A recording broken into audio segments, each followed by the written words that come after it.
the pickup artist, the professional pickup artist that I dated for a second from Tinder. I think that's my favorite fact about you, by the way. he was cagey about where his money came from. I feel like his exact words were various income streams. Oh no! I was So like, he oh, has he's a an drug office. dealer. Yeah, he has an office job and he deals on the side. Yeah, I was like, oh, so he's a drug dealer then. Okay, fine.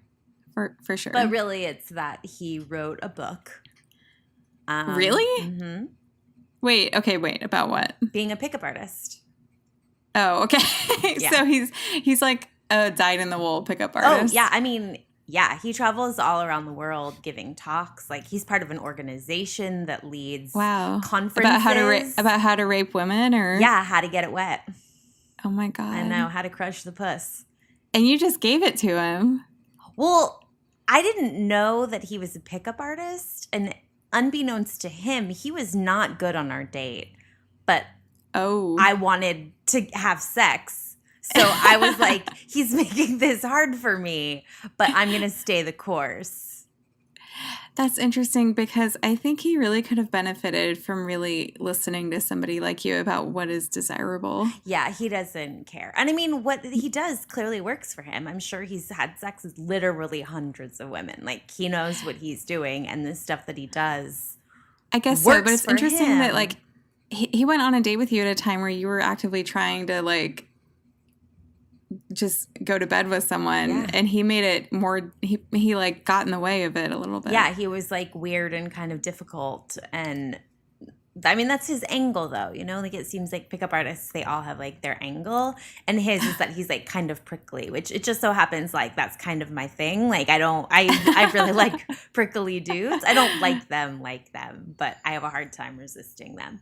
So he was prickly, and I was like, okay. But he was like borderline unpleasant prickly, where I was like, and I even called him out, and I was like, you're being extremely difficult, and this is really unpleasant.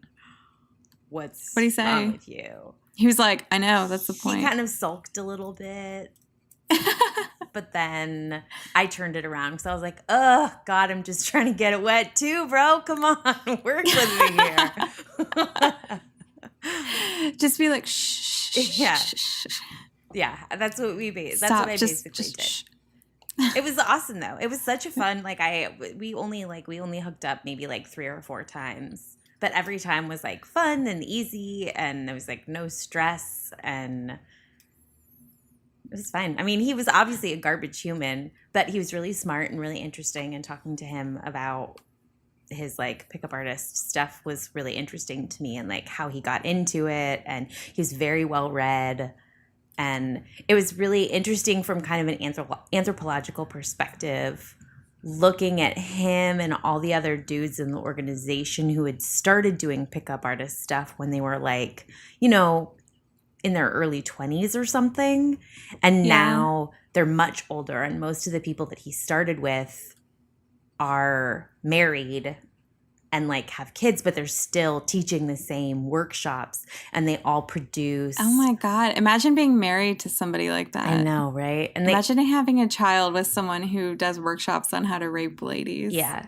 And I mean, for them, you know, his rationale was most of these dudes are even worse left to their own devices than they are if they talk to us. Like, they wouldn't even be able to, like, their instincts are the worst, and we're making them better at talking to you. And you don't have to be into what they're offering, but we're offering them some skills. So their only entry point into the concept of improving their game is in a way that demeans women in order to build themselves up. Like, that's the only way they can really start to be better than how they are. Well, I think that, I mean, I absolutely 100% do not disagree that the entire pickup artist movement is based on misogyny, and it's really stupid because of how much most women want to have sex too, you know? Yeah. That like, well, I guess why are you taking our agency away from us? Like, if you just approached us and asked us, many of us would say, yes, you don't have to do weird mind games. Just be upfront about it. But yeah, well, I guess that it allows them to convince themselves that, I don't know, like if the woman if she's also like sexually on the same plane in terms of desire, then they didn't really earn it, or well, then they have to like care about it. Like it, it's sort of like racism allows you to see the other as not human, so that anything you do is fine because they're barely even human. And I think that that's kind of how their stuff works. That like they're hunters, and the women that they're trying to fuck aren't women. They're like prey that needs to be outsmarted, and you have to like develop different tactics. It's so weird. Like there's so much going on in their brains while they're talking to women, like all these calculations about like, oh, it's time for me to pull the blah blah blah, like these like maneuvers when like, oh, she's giving me the cold Charlie, so I'm gonna have to pull the 3-fingered slim on her. I don't know, like I'm just making those terms up, but like they're always like, no, that's really good. I bet there is a 3-fingered slim out there somewhere. Like weird. And you know what? I don't want to know what it is. Yeah, it's probably horrifying. Totally. But it's like they're like they're not actually like present. They're not actually present with the girls when they're talking anyway, because in their heads they're running calculations the whole time. They're just making moves, yeah. It's like chess, except dumb chess. Yeah.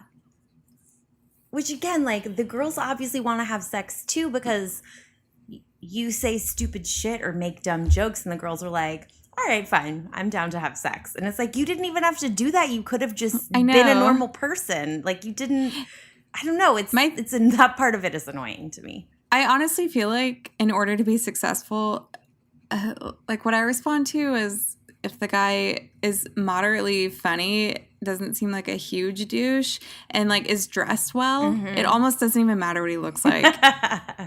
You know? Yeah. If he appears hygienic and well groomed and a semblance of like a spark inside of his fucking head, like that's almost enough if I'm like horny, yeah.